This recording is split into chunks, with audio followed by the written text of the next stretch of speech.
नमस्कार, मी सागर अर्जुन सूर्यवंशी, सरचिटणीस कडेगाव तालुका भारतीय जनता पार्टी, ग्रामस्थ अपशिंगे आणि आम्ही सर्व ग्रामस्थ आपल्या 2-3 दिवसापूर्वीच मुख्यमंत्री समृद्धी गाव योजनेअंतर्गत आपल्या गावामध्ये एक टीम येऊन गेली सर्वेसाठी आणि ती सर्वे करून गेले असताना आम्ही त्यांना निवेदन दिलं की आमच्या गावामध्ये काही चुकीच्या घटना घडत आहेत, चुकीचं काम होत आहे, तर ती आज प्रत्यक्ष आपण पाहणी करत आहोत। तर हे जे गटार आहे दोन्ही साईडनं तिकडे पॅक आहे, नवभारत गणेश मंडळाच्या बाजूला मागच्या बाजूला हे गटर आहे, हां आप्पासू पाटील यांच्या घराच्या शेजारी। तर हे गटारामधची अवस्था बघा, ह्याला आउटलेटच नाही, बाहेर जाय मार्गच नाही।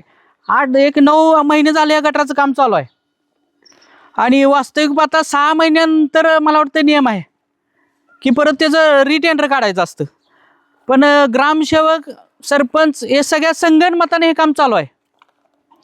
त्यामुळे ही गावची अवस्था आहे आणि आपल्या तालुक्यामध्ये जर समृद्धी गाव योजनेत अपशिंगचा तालुक्यात नंबर लागतो कसा, हा आमच्या सर्व ग्रामस्थांना पडलेला प्रश्न आहे।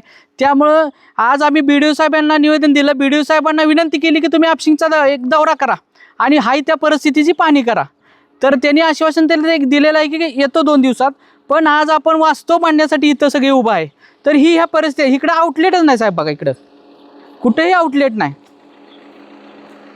गेले 9 महिने झालं काम चालू आहे, इथं मच्छर होणार, डेंग्यू होणार, माणसं आजारी पडणार, ही कुठलीही ग्रामसेवकाला काळजी नाही, ग्रामपंचायत बॉडीला काळजी नाही। ही वास्तव आहे अपशिंग गावचं। हां कुठेही नसते इथं ग्रामसेवक अपशिंगात राहायला नसते, सरपंच अपशिंगात राहायला नसते, ही वास्तव अपशिंगातला आहे।